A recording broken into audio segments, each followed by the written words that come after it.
سلامونه. کابل کې د شپې 10 بجې دي. تاسو دا مو خبرونه ګورئ. د نن شپې ساعتکې مو د هیواد د اوسیدونکو د حقونو د خوندي کولو په اړه د طالبانو د مشر ادعا. هبت الله وایي د افغانستان د خلکو حقونه یې خوندي کړي دي، خو هیوادوال یې یوازې ادعا بولي. البته طالبان به گفته هایشان هیچ تعهد ندارن و چیزی را که میگن به او عمل هم نمیکنن. د طالبانو لخوا د زده کړو له حق سیستماتیکه سرغړونه. ملګري ملتونه وایي له زده کړو بې برخې کول د دې سازمان له منشور او د ماشومانو د حقونو له کنوانسیون سرغړونه ده. Catherine Russell دا اوسنی بشري ناورین لا پسې زیاتوي او د افغانستان د اقتصاد او پراختیا په لاره کې جدي پایلې لري. د 44 ورځو په اوږدو کې د طالبانو لخوا د 14 ښځو په ګډون د 150 کسانو په درو وهل. له دې شمېر یوازې په یوه ورځ کې 63 پیښې په سرپل کې ترسره شوي دي. طالبای دیروز تا امروز هیچ فرق نکردن. سابق هم مردم درو شلاق میزدن، حالا هم میزنن. او له اوکراین سره د جګړې د درولو لپاره د پوتین شرطونه. د روسیې ولسمشر وایي کیف باید د ناټو غړیتوب هیر کړي.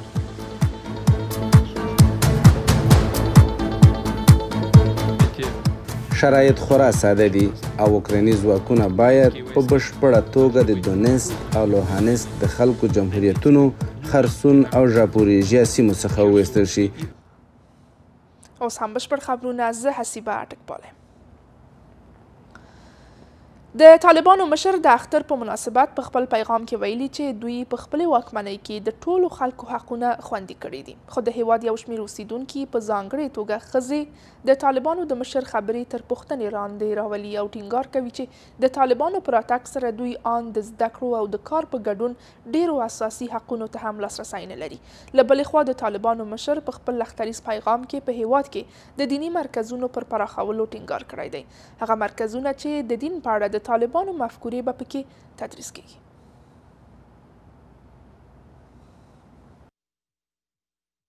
د طالبانو پټ مشر د کوچني اختر په مناسبت په یو پیغام کې ادعا کړې چې د تر ادارې لاندې په افغانستان کې د ټولو هیوادوالو حقونه خوندي شوي دي.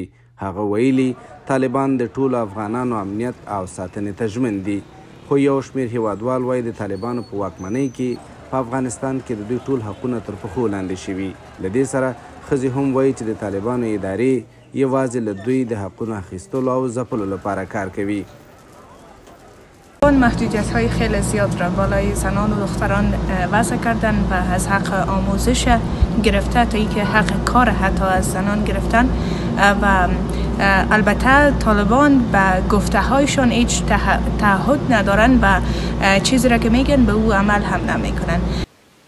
که څه هم طالبانو له شپږم ټولګي څخه پورته ښوونځي او پوهنتونونه د نجونو پر مخ تړلي، خو هبت الله اخندزاده په افغانستان کې د دیني مرکزونو پر پراخوالي او پیاوړتیا ټینګار کړی دی. په ورته وخت د هیواد یو شمېر اوسیدونکي وایي چې دیني مرکزونه د ښوونځیو او پوهنتونونو ځای نشي نیولی. 2.5 سال میشه که امارت اسلامی در افغانستان حاکمیت پیدا کردن، اما به هیچ وعدهشان عمل نمیکنن، مخصوصا امی باز کردن مکاتب برای دختران و همچنان تحصیلات عالی و پوهنتونها. د امر بالمعروف پلي کول، له نړۍ سره د شرعي اړیکو ټینګول او د هغه نظام ساتنه چې طالبان اسلامي ګڼي د طالبانو د مشر هبت الله اخندزاده د اختریز پیغام مهم ټکي وو. د طالبانو مشر ویلي چې له نړۍ او په ځانګړې توګه له اسلامي هیوادونو سره سیاسي او اقتصادي اړیکې غواړي. که څه هم د طالبانو مشر ویلي چې د طالبانو په واکمنۍ کې د ټولو افغانانو شرعي حقونه خوندي شوي، خو د منځني ختیځ انسټیټیوټ نوې څېړنه په ډاګه کوي چې د طالبانو په 1130 مهمو چارواکو کې هیڅ ښځه نشته. د دې څېړنې پر بنسټ د طالبانو په سیاسي جوړښت کې له 1130 مهمو چارواکو 891 پښتانه، 53 تاجک، 28 ازبک، 15 هزارګان او یوازې یوې بلوڅ دی. ملګري ملتونه وایي طالبان له زده کړو د ښځو په بې برخې کولو سره په سیستماتیک ډول د زده کړو حق تر پښو لاندې کوي. د دغه سازمان په وینا دغه چاره به په افغانستان کې اوسني بشري ناورین لا پسې زیات کړي او د دغه هیواد اقتصاد او پرمختګ ته به جدي پایلې ولري. په ورته وخت د نړیوالې پوهنې لپاره د ملګرو ملتونو ځانګړي استازي ګوردن براون ویلي چې د باکیفیته زده کړو له حقه انکار یوه ناوړه کار او د ملګرو ملتونو له منشور د ماشومانو د حقونو له کنونسیون او اساسي بشري حقونو سرغړونه ده. د دې سازمان ځانګړي راپور ورکوونکي ریچارډ بنټ هم زیاته کړې چې د نه منلو وړ محرومیتونو سره سره افغان نجونې د خپلو خوبونو پرېښودو ته زړه نه ښه کوي. له دې ټولو سره سره د ملالۍ بنسټ د افغان نجونو د زده کړو د ملاتړ لپاره $1.5 میلیونه مرسته کړې ده.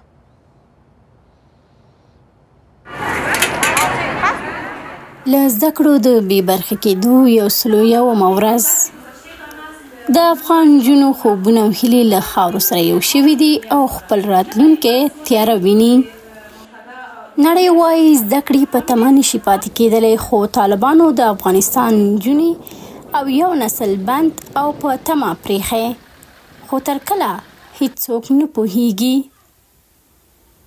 د دې 14 کلنې نجلۍ په څیر چې هورا نومیږي وایي له 3 کلونو راهیسې ښوونځي ته نه ده تللې او په ډېر بد حالت کې ده. ما از پیش مکتب که تیر بیر میشم بسیار برم سخت تمام میشه. ما از دولت خواهش داریم که مکاتب برای ما باز کنه.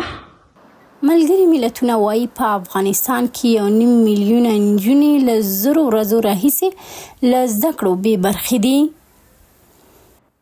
د دې سازمان په وینا سیستماتیک محرومیت او د زده کړو له حقه ښکاره سرغړونه چې لامل به د فرصتونو کمښت او د رواني روغتیا خرابېدل وي.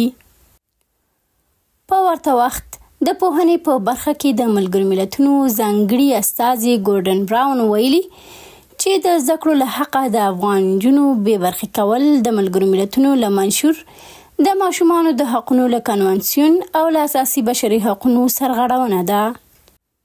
د نوموړي په وینا نړۍ باید د افغان نجونو د ملاتړ لپاره سره یو لاس شي. دغه راز د بشري حقونو لپاره د ملګرو ملتونو ځانګړي استازي ریچارډ بنټ هم زیاته کړې چې د نه منلو او نه تصور کولو وړ 0 ورځو سره سره په میلیونونو افغان نجونې د خپلو خوبونو له لاسه ورکولو ته زړه نه ښه کوي. Catherine Russell دا اوسنی بشري ناورین لا پسې زیاتوي او د افغانستان د اقتصاد او پراختیا په لاره کې جدي پایلې لري. د یونیسف مشر په اوسنیو چارواکو غږ وکړ چې ټولو ماشومانو ته اجازه ورکړي چې سمدستي زده کړې پیل کړي او په نړیواله ټولنه یې غږ وکړ چې بوخت پاتې شي او د دې نجونو چې تر بل هر وخت موږ ته ډېره اړتیا لري ملاتړ وکړي. په همدې حال کې د ملالۍ بنسټ د افغان نجونو د زده کړو د ملاتړ لپاره $1.5 میلیونه مرستې اعلان وکړ. دا پیسې هغو مؤسسو ته ورکول کیږي چې د افغان نجونو زده کړو لپاره کار کوي. د نوبل جایزې ګټونکې ملالۍ یوسفزۍ ویلي افغان ښځې او نجونې د جنسیتي اپارټایډ لاندې دي.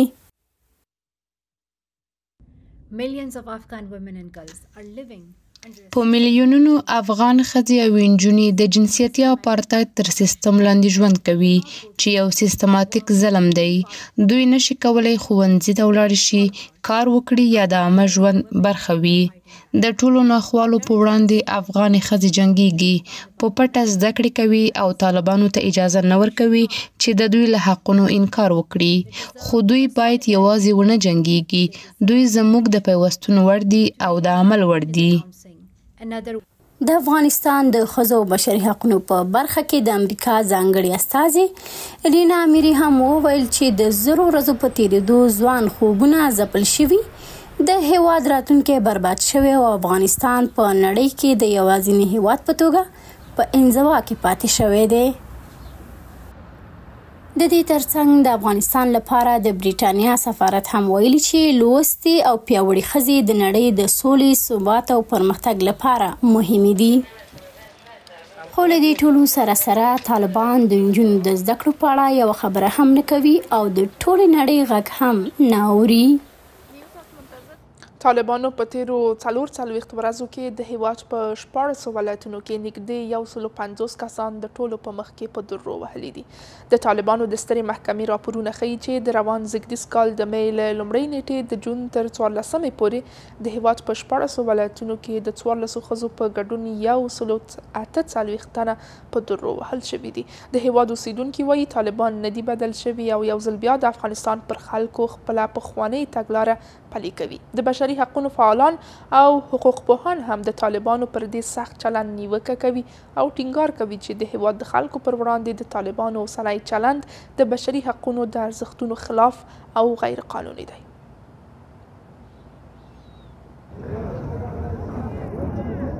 په افغانستان کې د طالبانو تر ادارې لاندې د تاریخ تکرار. په تیره یوه نیمه میاشت کې طالبانو د خبرپاڼو په خپرولو سره د هیواد یو شمېر اوسیدونکو د درو وهلو خبر ورکړی دی. هغه هیوادوال چې طالبانو مجرمین ګڼلي او د خپلو اصولو او له شرعي احکامو یې د خپل پوهاوي پر بنسټ محاکمه کړي دي. طالبانو په تیرو 40 ورځو کې د 14 ښځو په ګډون 150 کسان په درو وهلي دي. سرپل، کندهار، پکتیا، غزنی، نیمروز، غور، کندز، بدخشان او خوست هغه ولایتونه دي چې طالبانو پکې ډیری کسان چې مجرم پیژندل شوي وو په درو وهلي دي. بامیان، کابل، پکتیکا، پروان، کاپیسا، پنجشیر او جوزجان نور هغه ولایتونه دي چې د طالبانو لخوا د درو وهلو شاهدان وو.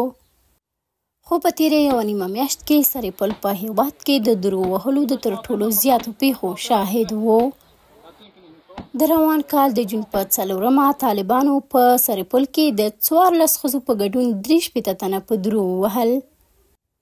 په ورته وخت په وروستۍ قضیه کې 2 ورځې وړاندې طالبانو په کندهار ولایت کې 11 تنه په درو وهل. د هیواد اوسیدونکي له خلکو سره د طالبانو پر چلند نیوکه کوي او وایي چې له دوی سره د طالبانو چلند د بشري اصولو خلاف دی. د بشري حقونو فعالانې هم له هیوادوالو سره د طالبانو چلند د بشري حقونو او حتی د اسلامی اصولو او شریعت خلاف ګڼي. طالبای دیروز تا امروز هیچ فرق نکردن. سابق هم مردم دره و شلاق میزدن، حالا میزنن. میخواهیم از جهان که در مقابل ظلم طالبان خاموش نمانند. طالبان در بعضی از ولایت ها زن و مرد را در پیش روی چشم مردم شلاق و دره میزنند. این کارشان خلاف قانون و حقوق بشری است. نهادهای حقوق بشری باید در این مورد خاموش نباشند. میدانهای ورزشی که سابق در آن ورزش میکردند حال فعلا برای شلاق زدن و دره زدن زن و مرد از آن استفاده میشود. خواست ما از جهان این است که برای خواست مردم افغانستان توجه کنند. په همدې حال کې د حقوقي چارو کارپوهان د طالبانو د حکمونو جرمي جوړښت او تطبیق ننګوي او په دې باور دي چې د طالبانو لخوا په جنایي مسایلو کې قضاوت د قانون پر بنسټ نه دی. آن هیچ گونه تعریف انسان پسند و بر اساس عصر کنونی از عدالت ندارند و تطبیق هر اون چیزی را که به مزاجشان خوش بخورد و منافعشان را تأمین بکند و مردم را سرکوب بکند تطبیق عدالت و شریعت در افغانستان عنوان میکنند. بنابراین ما باورمند هستیم که خاموشی و ترس ما بزرگترین اسلحه طالبان هست. د ښځو پر کار او زده کړو محدودیتونه لګول، تفریحي سیمو ته د ښځو پر تګ بندیز، په عام محضر کې د درو وهلو سزا پلي کول، د خبریالانو ګواښل، نیول، شکنجه کول او د طالبانو لخوا د ټول ګډونه حکومت د جوړولو لپاره د نړۍ د غوښتنو نه منل او د بشري حقونو نه عملي کول د طالبانو لخوا یو له هغو مسایلو دي چې د افغانستان اوسیدونکو د سیمې هیوادونو او نړیوالو بنسټونو په وار وار پرې نیوکې کړي دي. خو د طالبانو غبرګون تل دا دی چې د ټولو خلکو حقونه د شریعت په چوکاټ کې ورکړل شوي دي. لکه څنګه چې په دې وروستیو کې د طالبانو مشر هیبت الله اخندزاده د اختر په مناسبت په خپل پیغام کې ویلي چې د شریعت په چوکاټ کې د ټولو خلکو حقونه خوندي دي. هغه ادعا چې د هیواد اوسیدونکي وایي ناسمه ده. یو شمېر ښځینه سینګار کوونکي او نجونې وایي چې د سینګارتونونو له تړل کېدو وروسته په ناوړه اقتصادي حالت کې دي. دغه ښځې زیاتوي چې طالبانو د سینګارتونونو په تړلو سره د دوی د عاید سرچینه پرې کړې او اوس زیاتره ورځې د خوړلو لپاره ډوډۍ نه لري. بلخوا یو شمېر افغان ښاریان وایي چې د کورنیو پر سرپرستو ښځو د طالبانو د کار بندیز د دوی ژوند ستونزمن کړی دی.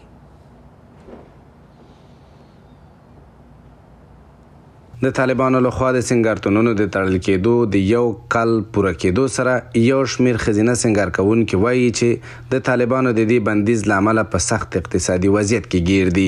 فریبا په کابل کې په یو سینګارتون کې کار کاوه او هره میاشت 15,000 افغانۍ عاید درلود، خو وایي اوس بېکاره ده. نوموړې وایي چې د خپلې کورنۍ د 9 غړو سرپرستي ور په غاړه لري او د طالبانو لخوا د سینګارتونونو له تړل کېدو وروسته له سخت بېوزلۍ سره مخ ده. ایده کلگی معلوم است که یعنی وضعیت افغانستان فعلا خیلی خراب و وضعیت ما خب بیخی خراب است، چون که ما نمیتونیم کار کنیم چون کارایشگاه بسته است. دیگه هم از نگاه روحی و روانی وضعیت ما خراب است، هم از نگاه اقتصاد. د تیر کال د جولای په لومړیو کې د سینګارتونونو تړلو په ټول هیواد کې په زرګونه ښځې له کار څخه بې برخې کړې. هغو ښځو او نجونو چې په سینګارتونونو کې کار کولو سره ډوډۍ پیدا کوله. فعلا کارایشگاه بسته شده، یعنی ما در وضعیت بد اقتصادی قرار داریم و فعلا هیچ یعنی خیلی وضعیت ما خراب است و ما این خواهش داریم از امارات اسلامی کارایشگاه را برای همگی دخترها باز کنن که ما هم بتانیم همو خرج خانه خود دوباره به دست بیاریم. یو شمیر بیروزګاره ښځو د دوحې په غونډه کې له نړیوالې ټولنې غوښتي چې د بشري حقونو مسلو او په ځانګړې توګه د ښځو د کار او زده کړې حق ته لومړیتوب ورکړي. در این مدت 2 سال خودم شخصا بیکار هستم و مثل معذران خانمان که بیکار شدن و از ادامه تحصیل خواهم باز موندن و در نشست دوحه که پیش رو ما توقع داریم که موضوعات حقوق بشری، موضوعات خانم ها درس تعلیم ادامه کار مورد بحث قرار بگیره. د طالبانو د امر بالمعروف وزارت د جولای په لومړیو کې د ټولو سینګارتونونو د تړلو امر وکړ. د بشري حقونو د څار د نړیوالې ادارې د معلوماتو پر بنسټ د طالبانو له دې پریکړې سره 60,000 ښځو خپلې دندې له لاسه ورکړې. د ډیموکراسۍ لپاره د ملي بنسټ یا نیټ د پنجشنبې په ورځ یو شمېر اشخاصو او سازمانونو ته د ډیموکراسۍ او ازادۍ د ودې لپاره د دوی د غوره فعالیتونو لپاره جایزې ورکړې. دا جایزې د آزادې روسیې، د بلاروس د اپوزیسیون مشره، د تبت انسټیټیوټ، د کیف د بشري حقونو سیمهیز مرکز او د وی سازمان په څیر اشخاصو او سازمانونو ته ورکړل شوې. په دې مراسمو کې د امریکا د استازو جرګې پخوانۍ مشرې نانسي پلوسي او د امریکا په سنا کې د جمهوري غوښتونکو مشر میچ مکانل ته هم د ډیموکراسۍ په لار کې د دوی د فعالیتونو له امله ستاینلیکونه ورکړل شول او مډالونه یې ترلاسه کړل. د نیټ مشر وایي چې د ډیموکراسۍ مشران چې په جلا وطنۍ کې دي د ډیموکراسۍ قوي غوښتنه لري. د ادارې ویلي چې سږکال د خلکو له حقه دفاع کوي چې په آزاده توګه خپل برخلیک وټاکي.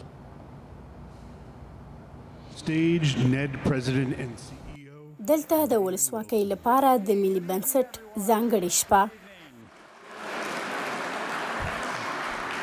د هغو سازمانونو یا شخصیتونو د ستاینې لپاره چې د ولسواکۍ او ازادۍ په وده کې غوره او د پام وړ فعالیت لري. نیډ وایي چې د هغو سیاسي مشرانو او نامتو شخصیتونو د ستاینې لپاره یې جایزې ورکړي چې د خلکو د حق څخه دفاع کوي څو په آزاده توګه خپل برخلیک وټاکي. د آزادې روسیې په نوم د یو بنسټ په استازیتوب د روسیې د بشري حقونو فعالې اوګنیا کارا مورزاتا ورته چې ولسواکۍ ته یې د خدمت له امله مډال ترلاسه کړ.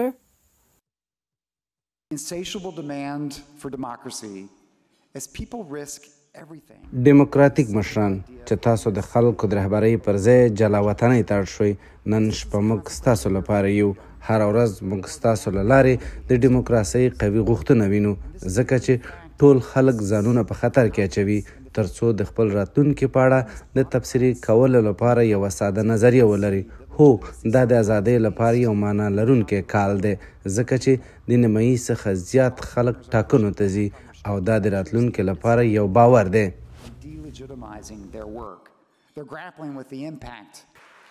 نور هغه شخصیتونه هم چې د ولسواکۍ او ازادۍ لپاره یې کار کړی دی دلته ستایل کیږي.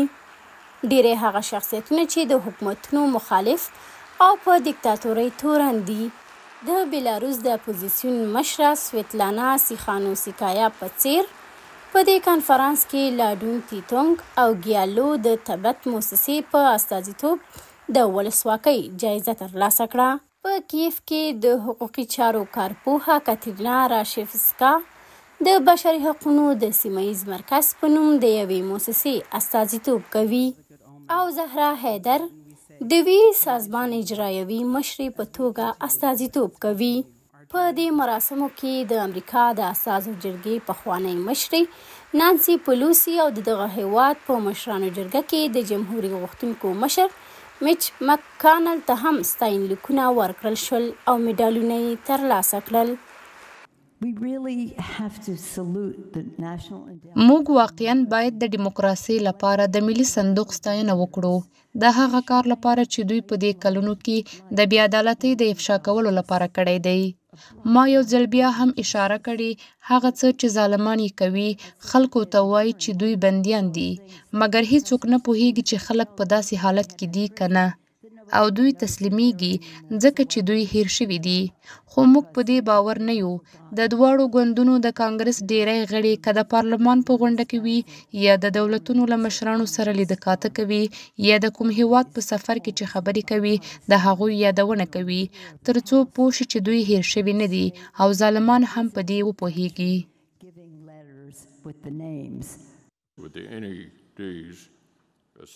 د مشرانو جرګې لوړپوړي غړي او زه په ګډه کار کوو ترڅو ډاډ ترلاسه کړو چې د امریکا د ډیموکراسۍ د ودې ورکولو لپاره په پراخه کچه ملاتړ کیږي او دا هغه څه دي چې څارل کیږي. د ولسواکۍ ملي صندوق یا نیډ یو خپلواک غیر انتفاعي بنسټ دی چې د هغو بنسټونو د ودې او پیاوړتیا لپاره کار کوي چې په ټوله نړۍ کې د ولسواکۍ د ودې لپاره هڅې کوي.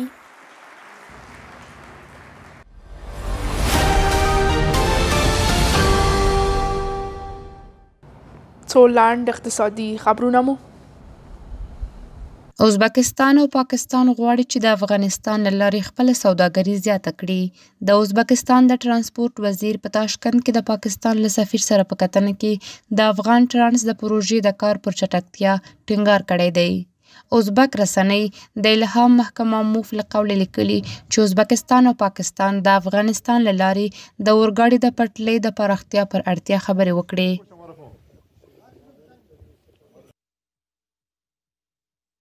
د طالبانو د رئیس الوزرا اقتصادي مرستیال غور ته د خپل سفر په ترڅ کې وویل چې دغه ولایت د سیلاب ځپلو کورنیو ته پر وخت پاملرنه شوې ده. عبدالغني برادر وایي ټولو مسؤلینو ته یې امر کړی چې مرستې راټولې کړي او په شفاف ډول یې په دغه ولایت کې سیلاب ځپلو ته وویشي. د طالبانو د رئیس الوزرا د اقتصادي مرستیال دا سفر له سیلابونو نږدې یوه میاشت وروسته شوی. تر دې مخکې په غور ولایت کې سیلاب ځپلو له امو سره په خبرو کې د مرستو پر نشتوالي نیوکه کړې وه.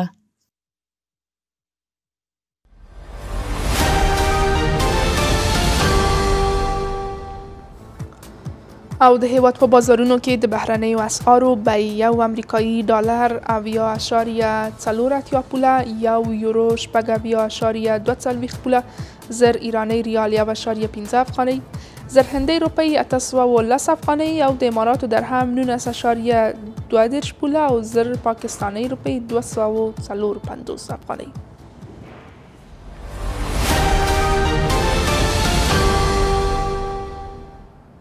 په سویس کې د ولادیمیر زلنسکي په کوربه‌توب د سولې د 2 ورځنۍ غونډې له پیل یوه ورځ مخکې د روسیې ولسمشر ویلي په اوکراین کې د جګړې د درولو لپاره مخکینی شرطونه لري.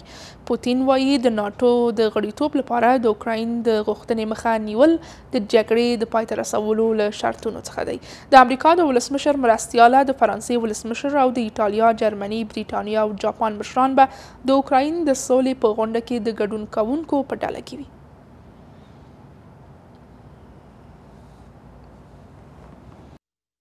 د شنبې په ورځ به سویس د 2 ورځو لپاره د اوکراین د سولې د غونډې کوربه وي.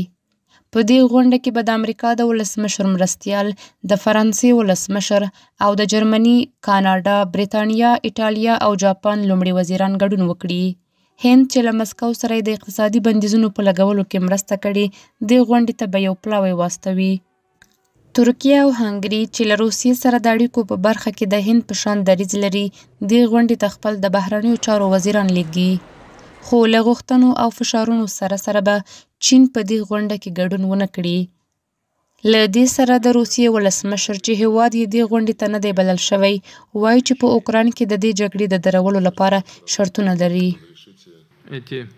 شرایط خورا ساده دي او اوکرایني ځواکونه باید په بشپړه توګه د دونیتسک او لوهانسک د خلکو جمهوریتونو، خرسون او ژاپوریژیا سیمو څخه وویستل شي. او زه ستاسو پام د دې سیمې ټولې سیمې ته د اداري پولو دننه رااړوم، کوم چې اوکراین ته د دوی د ننوتلو په وخت کې شتون درلود. تمه کېږي چې د اوکراین د سولې غونډه به د سطحي مسألو څخه ډډه وکړي او د زلنسکي د پلان په برخو به تمرکز وکړي. د خوړو د خوندیتوب تضمین، د اټومي خوندیتوب تضمین، د تګ راتګ او تبادلې ازادي د دې پلان مهمې برخې دي.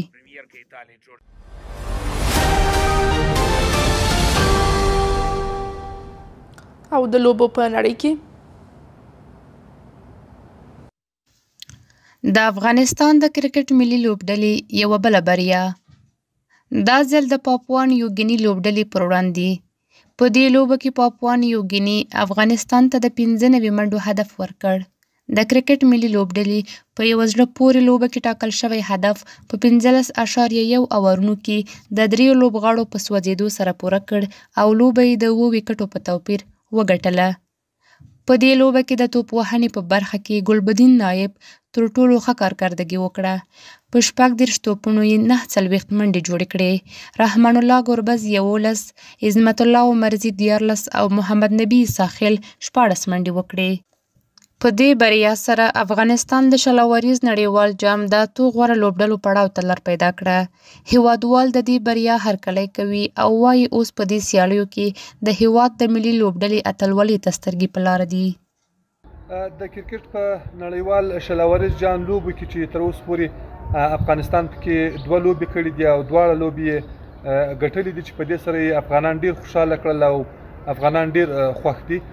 په راتلونکي مو هیله او تمه امید د ټولو افغانانو همدغه ده چې راتلونکي لوبې هم وګټي او ان تر دې چې دغه جام د افغانستان په نوم باندې کې او زموږ ټولو تمه امید او هیله همدا ده چې دوی هڅه او کوشش وکړي تر څو دغه خوشحالي سږکال د افغانانو په برخه سي او افغانانو ته دغه خوښي په برخه کې.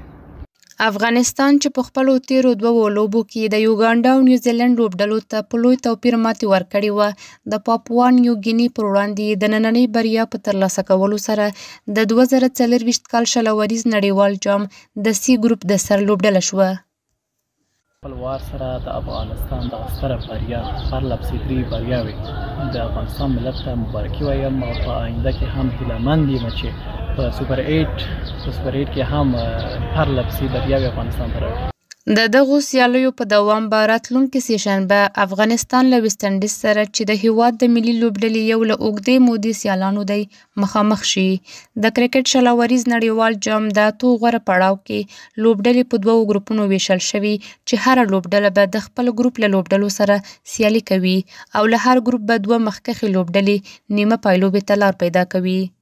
افغان لوبډله د روان نړیوال جام د 8 غوره لوبډلو پړاو کې لومړۍ لوبه د پنجشنبې په ورځ د غبرګولو په 21 د کابل پر وخت ماښام 9 بجې د هند ملي لوبډلې پر وړاندې ترسره کوي. دا د دې مهال خبرونه له ملتیا مو مننه. خو له تاسو غواړم چې د لا ډېرو تازه او کره خبرونو لپاره د آمو ټلویزیون ویب پاڼې amo.tv ته ورشئ. شپه مو بخیر.